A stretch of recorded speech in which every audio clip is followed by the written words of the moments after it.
It's good to be back from travel. Even better to be back in this room, of course. I don't know why you laugh. Very hard. I don't know why you laugh. Or that Palo Alto and Philadelphia were both much nicer, Well, more hospitable. This room has its own set of perks. So with that, we'll get started. Two things at the top. First, over the next week, Sudan will observe two important anniversaries. Tomorrow, October 21st, is the anniversary of the beginning of the 1964 October Revolution against military rule that caused the fall of that regime. And Wednesday, October 25th, will mark 1 year since the 2021 military takeover. Both highlight the Sudanese people's long-standing struggle to achieve democratic, civilian-led governance. We remain committed to helping the Sudanese people achieve the goals of their revolution as a country that is stable, prosperous, and at peace with itself and its neighbors, and urge all Sudanese actors to engage constructively in ongoing negotiations toward establishing a civilian-led transition. On these anniversaries, we remember the countless Sudanese who have bravely and at great risk demanded freedom, peace, justice, and an end to military rule. We honor all of those who were injured, harmed, or gave their lives for freedom in Sudan, and call on the government, including the military and security services, to fully respect freedoms of association, expression, and peaceful assembly. And finally, this week on October 22nd, the United States will commemorate the 1-year milestone release of the U.S. National Strategy on Gender, Equity, and Equality, or the NGS. With the release of the United States' first ever National Strategy on Gender, Equity, and Equality, the administration reaffirmed that advancing the rights and empowerment of women and girls in all their diversity is both a moral and a strategic imperative. Secretary Blinken is committed to implementing the NGS as a core component of U.S. foreign policy and national security. When women and girls can meaningfully participate in social, political, and economic life, it results in more peaceful, democratic, and prosperous nations to the benefit of all individuals. With that, Matt. Great. Thanks, and welcome back, and I hope that it was hospitable for you as it always is. I was going to begin with Iran, but since your colleague at the White House has already addressed it, and I'm not really interested in repeating the same thing that you've already said, some of my colleagues are, but I'm going to start with something different. And that is that you will have seen that the UN Human Rights Commission's inquiry released its first report to the General Assembly today on Israeli activities in the Palestinian territories. And I'm wondering if you have a response, a reaction to what the findings of that. Matt, we'll take a close look at that report. It has just been released, so can't offer a line-by-line analysis at this point. But what I can tell you is that we have made our concerns about this commission of inquiry clear from the start. Israel is consistently unfairly targeted in the UN system, including in the course of this commission of inquiry. Israel is the only country that's subject to a standing country-specific agenda. When we re-engaged with the Human Rights Council last year, and later when we were elected as a representative to the Human Rights Council, we did so knowing that the Council has tremendous potential. It's precisely why we wanted to engage and ultimately why we did re-engage. But we also recognize that there are needed reforms. This is an effort that we continue to work towards to see to it that Israel is not unfairly singled out, and I use that term unfairly, put emphasis on that. No country, the record of no country should be immune from scrutiny, but no country should also be targeted unfairly, and that's the principle that we seek to uphold. Okay, so are you aware of the findings? Again, the team will go through it. I don't have a specific reaction. Let me give you a very brief outline of what some of them are, and let's just set aside whether or not the commission in itself is unfairly targeting Israel or not. It very well may. I'm not making an argument on either side of that. But what it accuses Israel of doing is, occupation, de facto annexation, forcible displacement. In other words, things that are very similar, if not the exact same, as what you accuse Russia of doing in Ukraine. Just last week, both the United States and Israel voted in support of a resolution condemning Russia for these things. And so I'm wondering how you square the two, whether the commission itself, the creation of the commission, is unfair or not. The allegations that it's making are very similar to allegations that you say are credible and true in the case of Russia and Ukraine.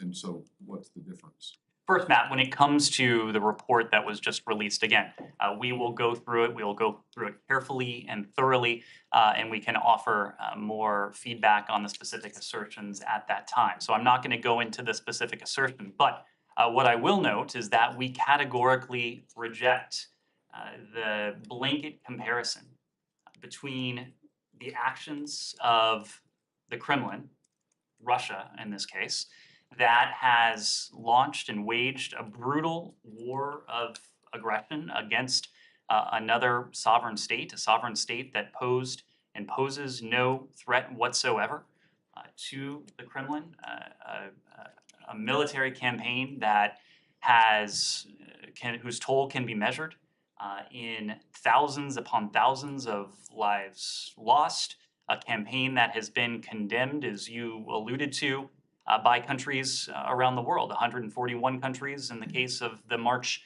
vote in the UN General Assembly, 143 countries in the case of the annexation that Moscow recently announced and attempted with the 4 regions in sovereign Ukrainian territory. Matt, when it comes to the conflict between Israelis and Palestinians, this administration believes deeply in a 2-state solution. It has been at the core of the approach that successive American administrations have taken to this conflict. We believe that only through a negotiated 2-state solution can we arrive at a situation where we can have what really is our ultimate goal, and that is a reality in which Israelis and Palestinians alike enjoy equal levels of security, of prosperity, of opportunity, of democracy, and crucially of dignity. And that's something we're working towards. Right, but the Palestinians and their supporters would argue that what you accuse Russia of doing in Ukraine in terms of war of aggression is very similar to what is going on in the occupied West Bank. And so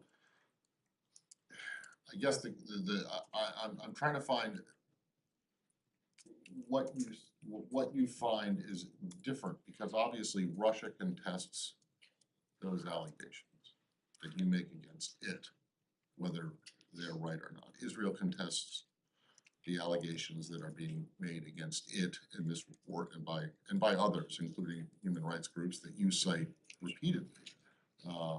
When it comes to Ukraine, when it comes to Iran, when it comes to other places.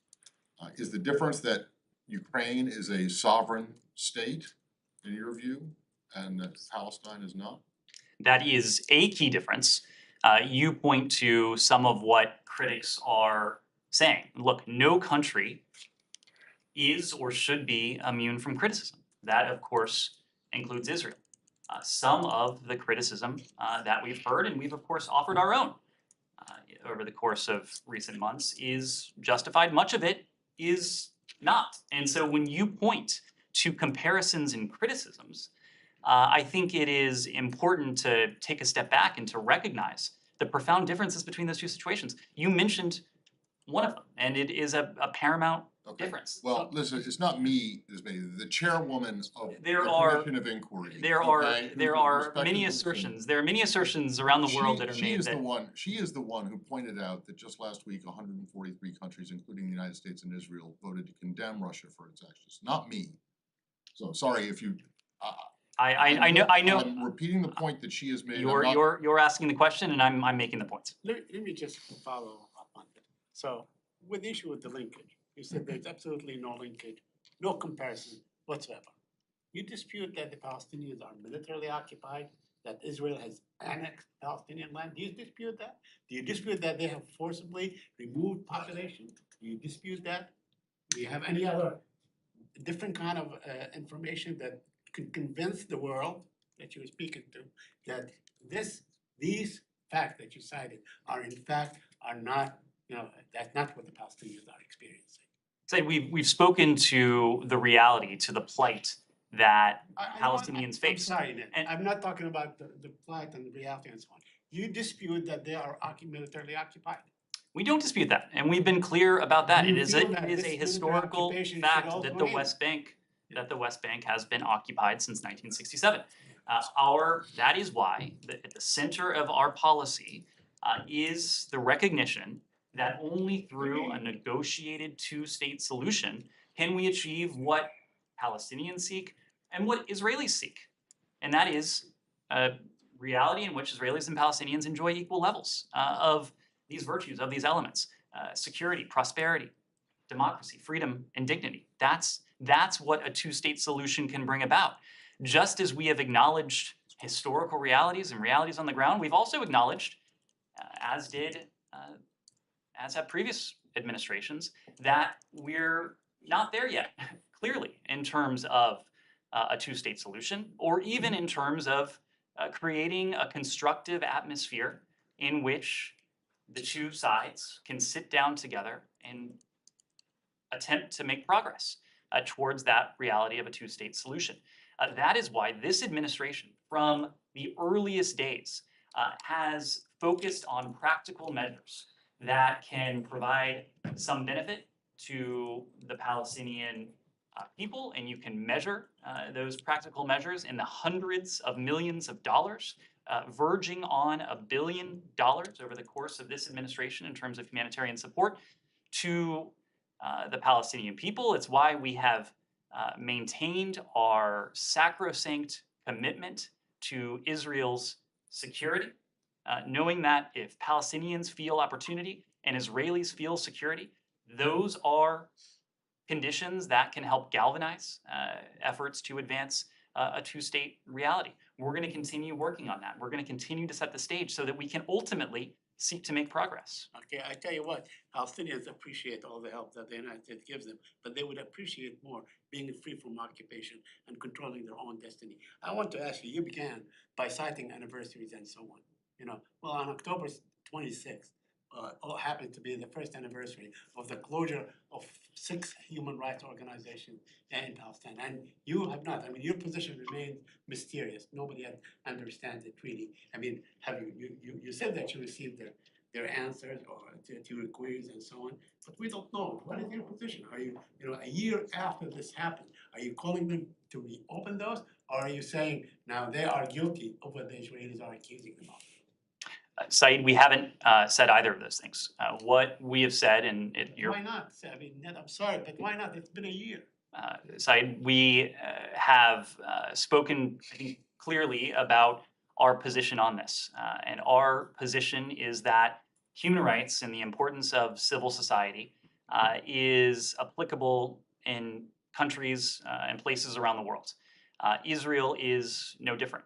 Independent civil society organizations play an indispensable role in reporting back and offering facts and scrutinizing the records. And this goes to the point I mentioned at the top of this briefing, that no country should be or is immune from scrutiny. And I think our Israeli partners would agree with that.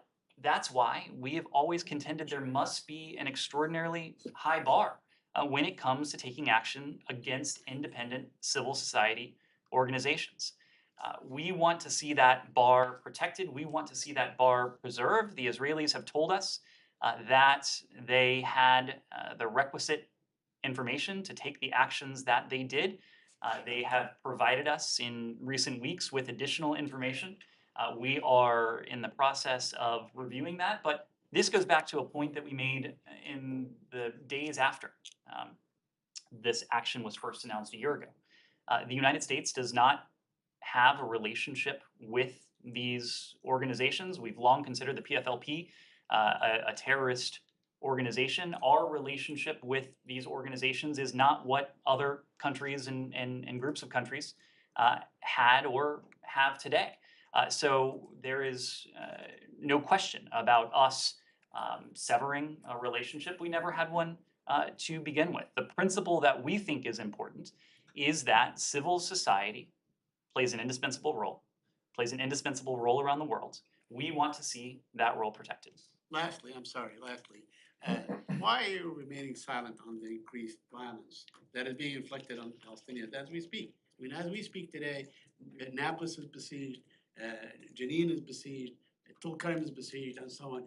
Israeli settlers attack Palestinians day in and day out. They burn crops, they burn trees, they attack civilians, destroy cars, and so on. I have not seen a strong statement that you are condemning, for instance, this the settler violence against Palestinians. Said, I'm a bit confused by the question because I know I have offered our alarm and deep concern for the trends that we're seeing in the West Bank and elsewhere. I believe Vedant has done the same in recent days. We've noted that the recent period has seen a sharp and, in fact, an alarming increase in both Palestinian and Israeli deaths and injuries, including among numerous children. Since mid last month, at least 23 Palestinians and 4 Israelis have been killed. Those numbers may have, in fact, risen even in recent days. There's one analysis out that suggests that this year is the deadliest for Palestinians in the West Bank in nearly 2 decades. That is something that is of great concern. Yet you remain reluctant to condemn Israeli settler violence against the Palestinians.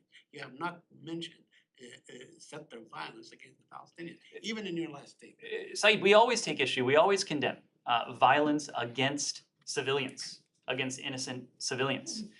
The fact of the matter is that we've seen an alarming increase in deaths on the part of Israelis and Palestinians. Some of this has been in the context and the conduct of security operations, but there's no question that civilians have been killed. That is always something that is deeply concerning to us, Yamara.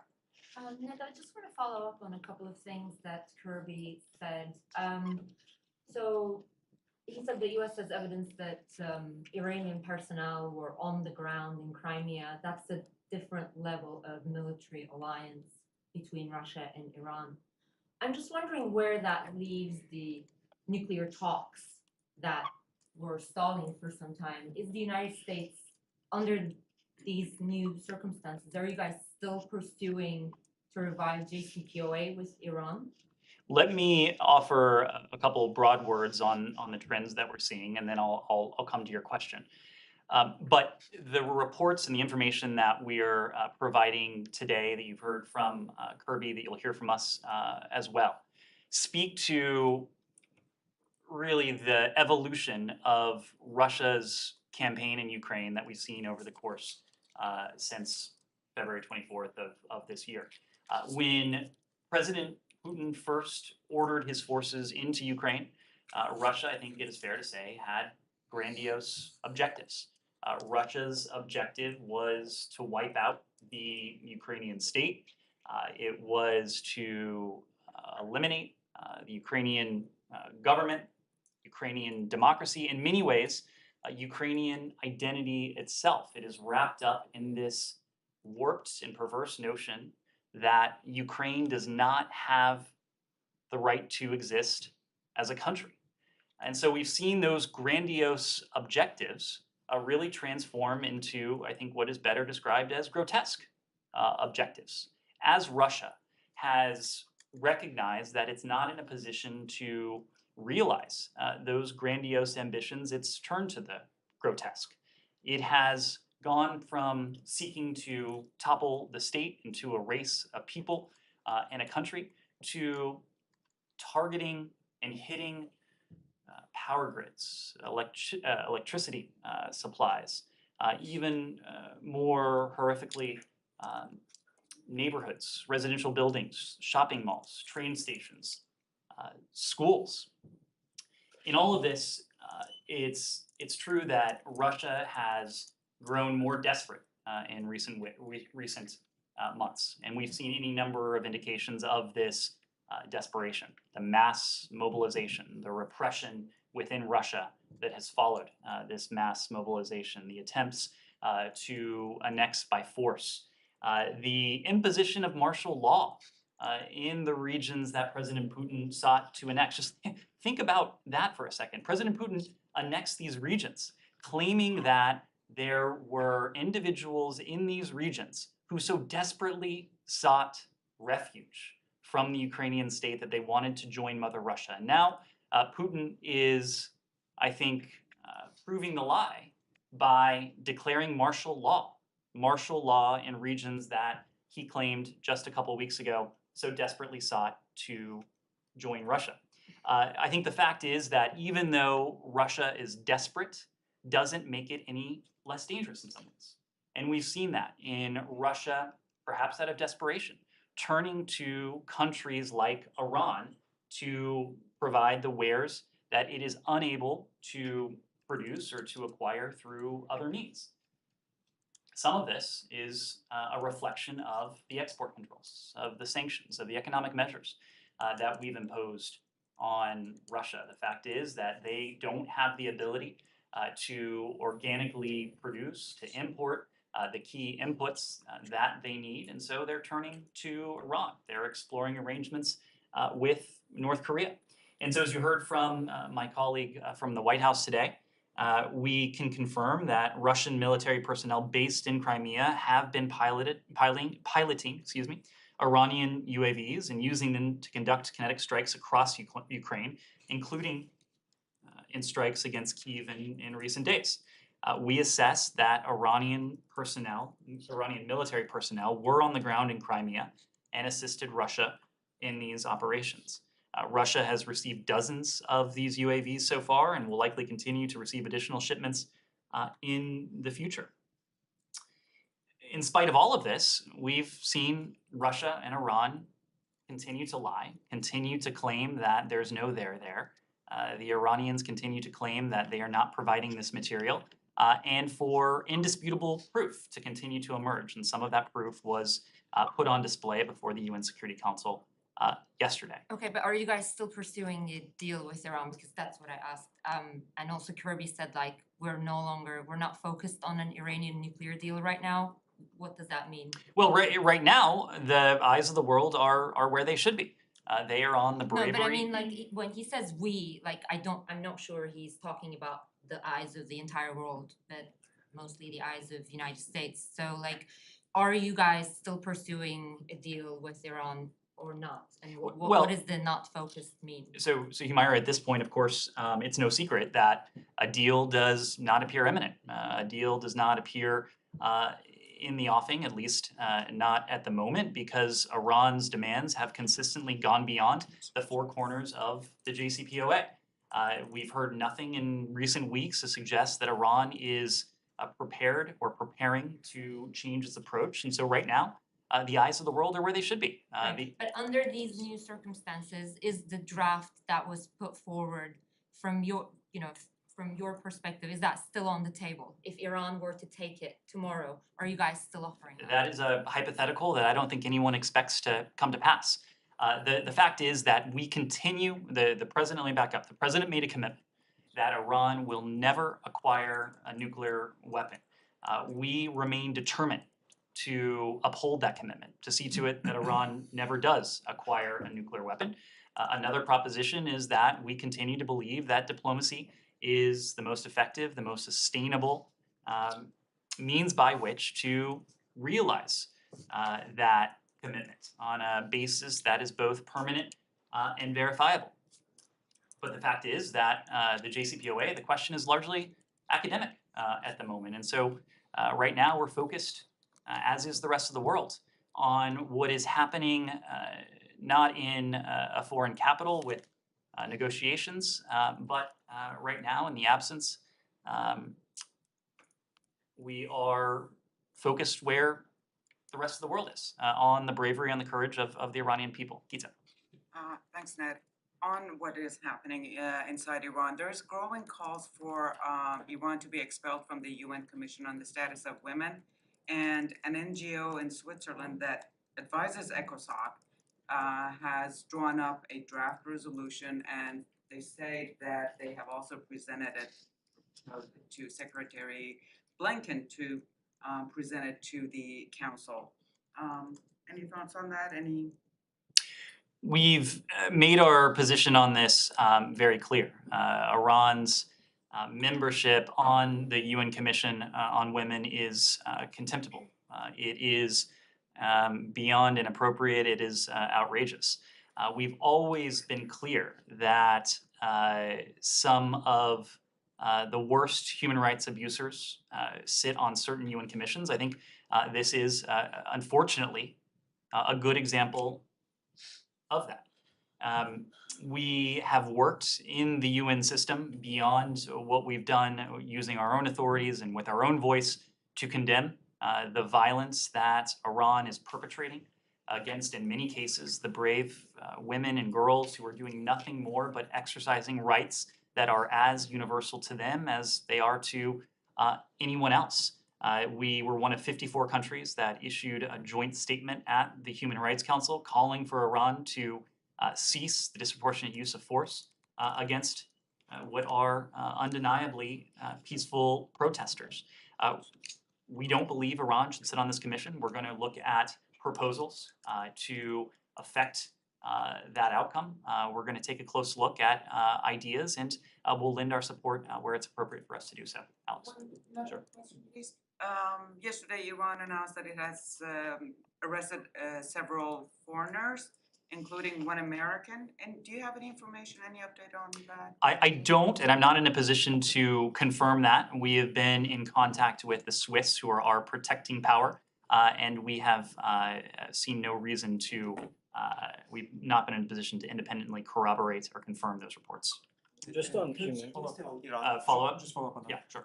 Actually, getting back to what you were saying earlier, that it's a lie. I mean, in your statement yesterday, said it's a lie that what Russia and Iran are saying. Could you just give more to that? I know that it's intelligence. You're probably not going to get into massive detail, but could you explain why the United States is so certain that the drones were Iranian? Is there proof on the ground from the pictures you've seen? What's the basis? Well, the reason we're able to offer the detail that we have, not only this week, but actually going back to July, is because we do have credible information that pointed to this plan, and more recently, credible information that points to the presence of Iranian drones inside Ukraine, the presence of Iranian trainers inside Ukraine, operating in Crimea in this case. We do have credible information that Russian officials, prior to the presence of Iranian trainers in Crimea, received training in Iran. I, of course, can't detail all of this, but there's a reason why we started talking about our concerns long before the world began to see indications that our concerns were justified, because we had information that was available to us. And now the rest of the world has information available to it, not only because of what we have made public and issued, but for example, the session that was held at the UN Security Council yesterday, where a UN expert presented to the Security Council some of the ample evidence that the UN itself has in its possession of the operation of Iranian drones in Ukraine. That was a closed meeting though, right? It was, correct. I mean, Correct. so it's not like the entire world got to watch. No, but I think it is also fair to say that photographic evidence has emerged. There are any No, number I'm of not saying- indications that are but you- available to people without security clearances. Pointing to a closed Security Council meeting is the world having seen this evidence is not. The world has seen evidence beyond that as well. Alex. Thank you, Ned. Based on the chronology that you just laid out, you knew about this coming in July. You telegraphed. You were very consistent about Iranians' intentions. You also mentioned that you have now abundant evidence that they have been using it. You're not convinced by Iranians' lies, Russia's lies. And then you will not hesitate to use the sanctions, you said last time, which begs the question, why waiting this long? I mean, what have we done to prevent this from happening? Iranian drones have been claiming Ukrainian lives for weeks now. I'm asking it also because the Post Secretary and you also mentioned that Russians have turned to other countries So can you give us any reason or two to indicate that you have been discouraging China or CSP or other countries from doing exactly the same thing that Iran is doing? Well, much of this we've discussed, including at length in this room. When it comes to China, we spoke openly of our concerns in the earliest days of Russia's war against Ukraine that China might seek to provide security assistance, military assistance, or otherwise to systematically help Russia evade sanctions. We were clear about the costs that the PRC would incur if they chose that course. We were clear about that publicly. We were also clear about that privately. So we have not sought to hide the ball there in any sense. Neither have we waited or sought to downplay our concerns about this. And this goes back to what I said just a moment ago. We have been warning very publicly, including from this podium, Jake Sullivan from the White House podium since July, over the course of several months now, our concerns that Iran would provide this type of support to Russia.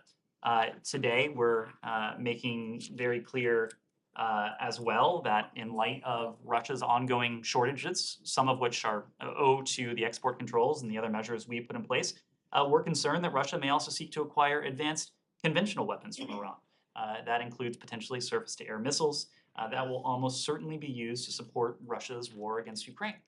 So as you've seen well before Russia's war against Ukraine started, when we have information that is relevant to the threat that Russia poses to Ukraine, we have not hesitated to make that public. Secretary Blinken, you may recall, gave a very public set of remarks in the UN Security Council just a few days before Russia's invasion of Ukraine, where he laid out in exacting detail what we expected to happen, which in fact transpired. That wasn't the only case. It was probably the most prominent, but at every step of the way, we have sought to go out of our way to make clear our concerns, to warn the world so that we can be attuned to the lies that we're going to hear from Russia, the lies that we're going to hear from Iran, and perhaps even more importantly, to galvanize global action against these threats. We mentioned already yesterday that we began the process together with Ukraine, the UK, and France yesterday to hold Iran accountable for its provisions of UAVs to Russia in the UN context. It was the closed-door meeting of the Security Council to kick off a process under UNSCR 2231, led by a panel of experts. Today, the EU and the UK either took or announced important steps joining us in slapping new sanctions on Iranian individuals and entities, supporting Iran's support for Russia's war, and will continue to vigorously impose and enforce sanctions on those who aid Iran's support for Russia's war against Ukraine. The final point I'll make about this is that, of course, Iran's UAV program has been a concern of ours since the outset of this administration. Much, of course, has been made, and appropriately so, about the sanctions that we imposed on an Iranian actor, an entity, as a result of Iran's support for Russia's war effort, provision of UAV technology to Russia. But last October, we announced a series of sanctions. We designated members of a network of companies and individuals that provided critical support to Iran's UAV program and to the IRGC and to the Quds Force as well. And the other, I think, notable element here is that, yes, these drones pose a risk to Ukraine. They pose a deadly threat to Ukraine. But Iran's proliferation of UAV technology, the threat that it poses, goes well beyond Ukraine. In announcing the sanctions last October, we made the point publicly that the Quds Force has used and proliferated UAVs for use by Iran-supported groups, including Hezbollah, Hamas, Kataib Hezbollah, the Houthis, and to Ethiopia, where our concerns, of course, are prevalent. So whether it's through US sanctions, whether it is through international sanctions, whether it's through interdiction or through other means, we're going to use every appropriate tool we have to counter the threat by Iranian UAVs. One final point, this is all what we're doing to take action against Iran's technology. There's also a lot that we're doing to support Ukraine's ability to defend itself against the threat from not only Iranian UAVs, but the UAV threat more broadly. We provided 1,400 Stinger missiles, surface-to-air system, that our Ukrainian partners have used effectively. We have enabled countries to provide their own sophisticated air defense systems to Ukraine. One example we pointed to was Slovakia's provision of the S-300 in the early days of this conflict, something Slovakia was able to do because of backfilling support from the United States. Germany has recently provided to Ukraine important air defense capabilities, and the NASAM systems that are on their way are another key component as well. What was the authority that the sanctions that you imposed last October were? What was that under?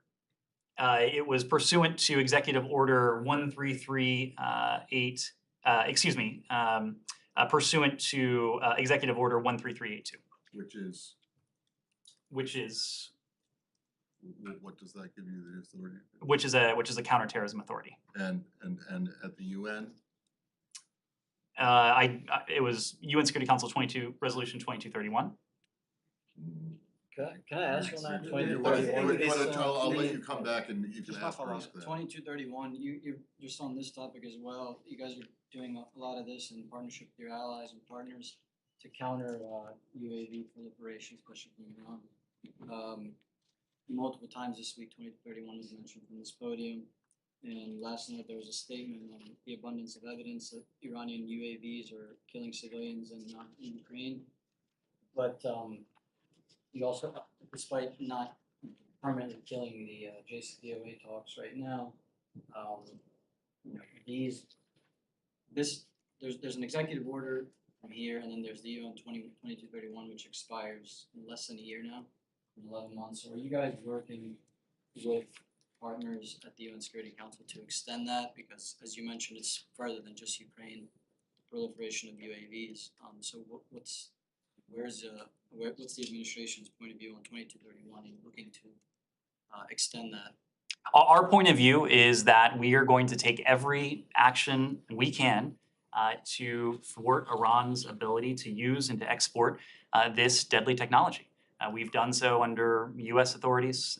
There are UN Security Council resolutions. There's a UN there are UN panel of experts, and we saw last night the UN chair this meeting to share information on the part of a UN official to assembled members of the Security Council.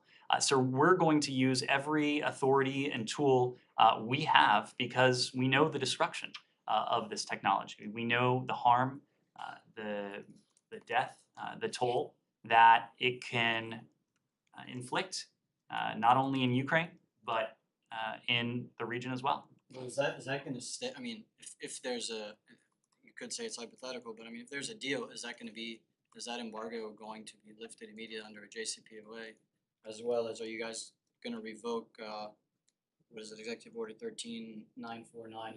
You're getting well ahead of where we are. As we've said, no deal appears imminent. We are going to, in the absence of a deal, or if there one day is a diplomatic deal to permanently and verifiably limit Iran's nuclear program, we are going to use every appropriate tool that we can. I need to move around just so we can make sure everyone gets a question. Abby, go ahead. Following that closed-door meeting, the Russian deputy ambassador to the UN came out and he threatened to cut off cooperation with the UN Secretary General if they sent inspectors to look at those drones. Are you concerned about the implications for that for like the Black Sea Grain Initiative or other cooperation with the UN involving Russia? Certainly noted the defensiveness of that posture and can't help but keep in mind the denials that we've heard from Moscow, that we've heard from Tehran as we see these apparent pressure tactics. We think it's important that the UN and every responsible UN member state stand by the various Security Council resolutions, the General Assembly resolutions, really the heart of the UN system, the principles that animate the UN Charter and the UN system. That is really beyond the stakes of Russia's aggression against Ukraine. That is ultimately what is at stake. This is about Russian aggression against its peaceful neighbor, but it's also about Russia's attempt to subvert the international system that has served the world effectively for the past 8 decades. It's why 143 countries came together in recent days to make the point that a big country should not be in a position to bully a small country, that a country should not be able to redraw borders by force, that we don't seek to live in a world where might equals right. We think it's important in the face of intimidation, in the face of attempted coercion, that countries around the world come to the defense of the UN Charter, the way in which 141 countries did in March, and 143 countries did earlier this month. Michelle. Ned, I have 3 questions. Sudan, Lebanon, and Syria. Sudan, more than 178 people killed in tribal clashes in Blue Nile region. Do you have any comment on that? We deeply regret the loss of life. We urge an investigation into these deaths. The perpetrators of this violence should be held to account. We recognize the security situation remains fragile and intercommunal violence remains a threat to long-term stability. We and our partners on the UN Security Council are monitoring the situation closely. We'll continue to work with the government to advance the implementation of the Juba Peace Agreement and to promote peaceful coexistence among communities. On Syria, any comment on the reconciliation between the Assad regime and the Hamas movement? Well, Hamas is a designated foreign terroristic organization. It is a specially designated global terrorist group that operates a global network to raise funds to support its military wing. The group continues to threaten Israel's security from Gaza. It continues to propagate the deprivation and the squalor that so many Palestinians live in Gaza. Meanwhile, the Assad regime's outreach to this terrorist organization only reinforces for us its isolation. It harms the interests of the Palestinian people, and it undercuts global efforts to counter terrorism in the region and beyond. We'll continue rejecting any support to rehabilitate the Assad regime, particularly from designated terrorist organizations like Hamas. And this is yet another example of the Assad regime's reckless continued rejection of the international community's efforts to achieve a peaceful resolution to the conflict in line with UN Security Council Resolution 2254. And my last question on Lebanon, the parliament there failed for the 3rd time to elect a new president. Meanwhile, President Aoun's term ends on October 31st. Are you concerned about any vacuum there? We've been concerned about the economic and political conditions in Lebanon for some time now, for months longer. We have been urging Lebanese officials to put aside their own personal interest, to act constructively in the interest of the Lebanese people. The Lebanese people, after all, have been suffering for far too long as a result of the mismanagement, as a result of the corruption, as a result of the insecurity, as a result of the power vacuum that you referred to. We want to see the emergence of a Lebanese government that puts the interests of the Lebanese people first, that will put Lebanon on stable political footing, on sound economic footing, and that will address the urgent needs of the Lebanese people. And you would say the same thing about Britain too, right? Yeah? Go ahead. No? No? Go ahead. How do you- I'm not going to take the bait. Go ahead. Yesterday, the U.S. unsealed indictments of Russian and Venezuelan nationals in connection with an oil for microchips sanctions evasion scheme, and indicated that Rusal and Oleg Deripaska are involved, or that Rusal is involved in the scheme, and that Deripaska controls the company. So how does the U.S. avoid sanctioning Rusal in light of these developments? I know there have been concerns about market impacts, but at this stage, with the DOJ indictment, where do you go? Well, we have authorities that we can level against entities as well as against individuals. And in this case, we took action against Russian procurement agent Yuri Orakov, knowing that his companies are responsible for procuring U.S. origin technologies for Russian end users. It is important that both the United States, using our own authorities, and that the coalition of countries, dozens of countries, some 50 countries that have come together to hold Russia to account, continue to go after those who are helping the Kremlin propagate this war, those who are seeking to subvert U.S. and international sanctions that have been imposed on Russia as a result. And that's what we did in this case. In every case, when we enact sanctions against an individual or entity, we seek to minimize the broader harm to people in a particular country, the broader harm to the global economic system. This case is no different. We always take a look at a complete set of factors before taking such action, and we believe that we can continue to pursue those Russian individuals and entities that are responsible and that are aiding and abetting Russia's aggression in Ukraine while still protecting core interests. And a core interest is stable energy supply. You've seen us speak to a number of measures, including the price cap that we've worked on with our G7 and European counterparts that will seek to do just that. That will see to it that a diminution in Russian revenue from oil sales, while securing and seeking to ensure that there remains a stable supply of global energy. So we'll continue to take measures that hold Russia to account while also making sure that our interests are not harmed. Yes? Yes, my question is on Mexico. During the past weeks, Mexico has been facing a massive hacking incident targeting Defense Ministry servers. Among the trove of documents that have been released by the hackers are communications between the US Embassy and Mexican authorities, information on joint law enforcement operations between DOJ and Mexico, assessments by US Northcom of Mexican military capabilities.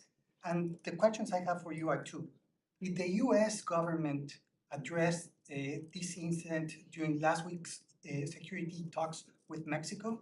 And second, did the US government transmit any kind of concern about the hacking incident?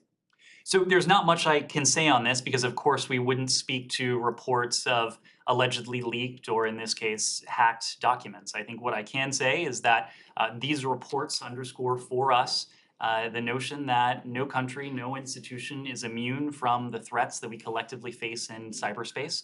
Not going to comment on any reference to this in last week's high-level security dialogue, but I can tell you that we work with countries around the world, including, of course, our Mexican partners, to see to it that we can share best practices, we can share lessons learned to ensure or to best protect our equities and our shared interests. So I think I would leave it there. So just to be clear, you're not saying that these issues weren't discussed last week, right? I'm just not commenting on the specifics of last week's discussion in that regard. Yes. I have a question on Peru.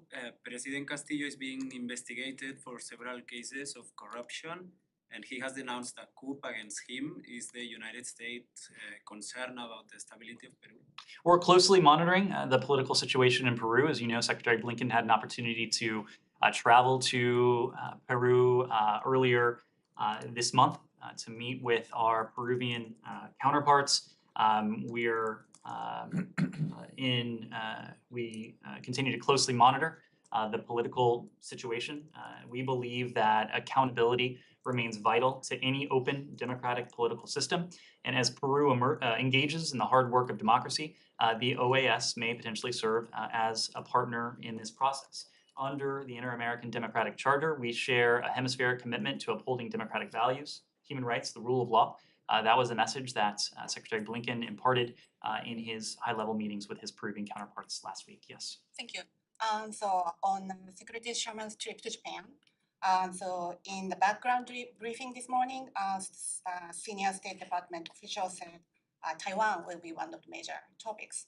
So my question is, what kind of contribution or cooperation the Secretary will seek from Japan to counter China's increasing pressure on Taiwan? So to your question, we did announce today that Deputy Secretary Sherman will travel to Tokyo and later Seattle later this month, October 24th through 27th. This will be her fourth trip to the Indo-Pacific region since May, and it demonstrates our continued commitment to the region and to our allies, the ROK and Japan in this case. She'll have bilateral meetings. She'll engage in trilateral meeting with her Japanese and South Korean counterparts, understanding the importance of trilateral cooperation on a range of issues, but of course, perhaps most notably, the DPRK's WMD and ballistic missile program.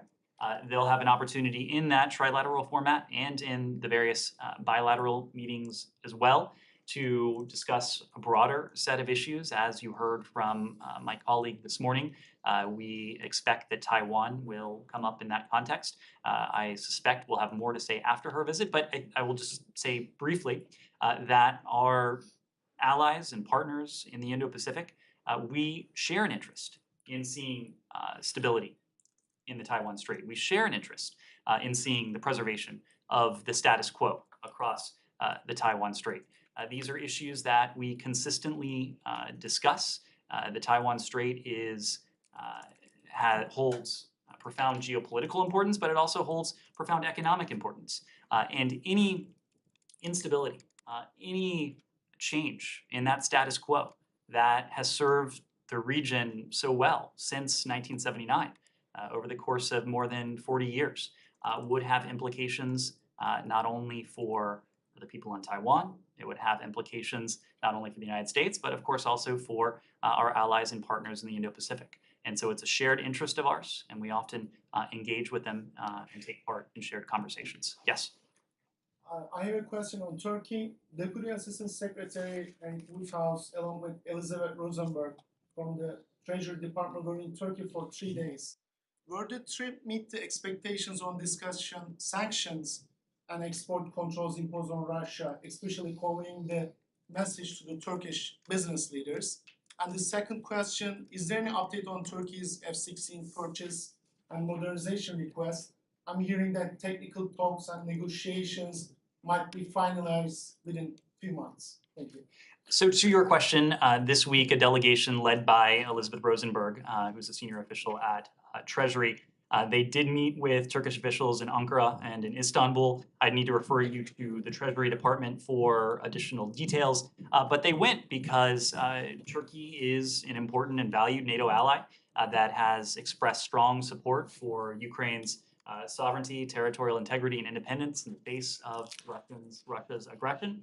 And we've urged Turkey through any number of channels and any number of meetings not to become a safe haven for illicit Russian assets or transactions. Will continue to do so. It's a shared interest of ours that our sanctions, collective sanctions, are vigorously enforced against Russia to impose the severe costs and consequences that we promised well before this aggression began. And I don't have an update for you on the F-16. Simon, or Sean. It's okay. Ethiopia. There's an announcement today of peace talks in South Africa between the TPLF and the Ethiopian government. How positive a sign do you think this is? Are you somewhat hopeful that things could be getting back to normal, that peace can be restored? What's the U.S. role, if any, in that? Will Mike Hammer be there or something else? So in terms of Special Envoy Hammer, he has been in the region for some time now. He remains in Addis, where he's been supporting the African Union's efforts to launch talks on the northern Ethiopian conflict, which we are urging should begin as soon as possible. We'll let the AU speak to the details of this, but he's been in constant touch with the parties, including those who are preparing to participate in the mediation effort, specifically Kenya, South Africa, as well as other key regional and international partners. In addition to the Special Envoy, Secretary Blinken, Deputy Secretary Sherman, Undersecretary Newland, Assistant Secretary Fee, our Ambassador to the UN, Linda Thomas Greenfield, and others across the interagency have been pushing for a cessation of hostilities, protections for civilians, and the delivery of economic assistance. Eritrea's withdrawal from Ethiopia and serious engagement in these talks, which will be AU-led. Pursuant to those efforts, the African Union Peace and Security Council and the United Nations Security Council are both scheduled to discuss the situation in northern Ethiopia this coming Friday, tomorrow. These meetings demonstrate the international community's great concern about the situation in northern Ethiopia and the immediate need for a cessation of hostilities, humanitarian access, AU-led talks, and Eritrea's withdrawal from Ethiopia. Sure. Just a little bit more specifically in the talks themselves. I mean, is it?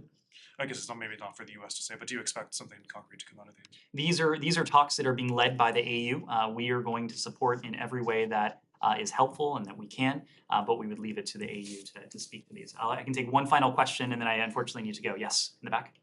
Thank you. On the recent change in the U.S. border policy, is there any ongoing diplomatic negotiation with Mexico in order to improve the situation on the border? A UN agency, International Organization for Migration, just flagged the concern over the shelters on the Mexican side. According to them, those shelters are overwhelmed. And on Colombia, during Secretary Blinken's recent travel to Bogota, State Department said that Colombia is a regional model for promoting sustainable integration for refugees and other immigrants. So this being said, how Colombia can act as an active partner of the United States in order to improve the situation in the border?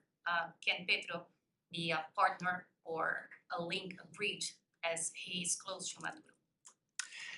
When it comes to our discussions with Mexico, we did have the high-level security dialogue last week. It was an opportunity not only for the State Department and the Department of Justice, but also for our partners at the Department of Homeland Security to discuss a wide range of issues, including the challenge of irregular migration that has had such an impact on border communities, including those in Mexico. And these are conversations that are ongoing. DHS oftentimes is leading these conversations, so I'd refer you to the Department of Homeland Security for details of their engagement. But the department, this administration, recognizes that there needs to be a hemispheric approach to migration. It's precisely why we brought together countries of the hemisphere in June in Los Angeles to put forward the LA Declaration on Migration and Protection, that for the first time is a document that spells out principles and commitments that now 21 countries in the region have committed to take. You're right, we did have an opportunity to discuss the challenge of irregular migration and the challenge of the exodus of refugees and migrants from the dire political and economic situation in Venezuela with President Petro and his government earlier this month.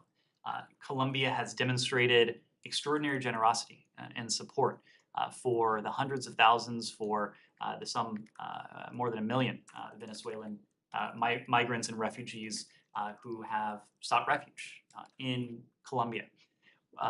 Just ahead of the high-level security dialogue last week, our colleagues at the Department of Homeland Security announced that we would be implementing a new parole program, a program that would seek to disincentivize this type of irregular migration that you're referring to, the flow of irregular migrants from places like Venezuela, not like Nicaragua, like Cuba, like countries in Central America, to Mexico, and ultimately to the United States, because it is one that is profoundly dangerous.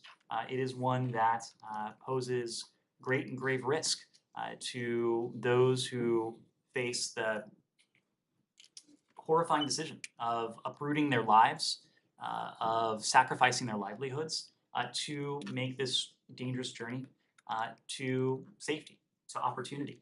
And so the Department of Homeland Security launched this program to seek to stem this irregular migration, to reinforce the message that this is not a journey that individuals in the region should take. It does pose profound risks to them and their families, and there are alternatives. In this case, the parole program that would see qualified Venezuelans, in this case, able to travel to the United States in a legal, orderly, safe, and humane manner. Just one Thank quickie, at the end.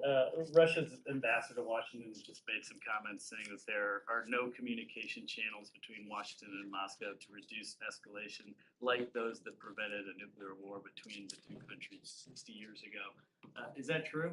That is not true. That is not a characterization that we would agree with.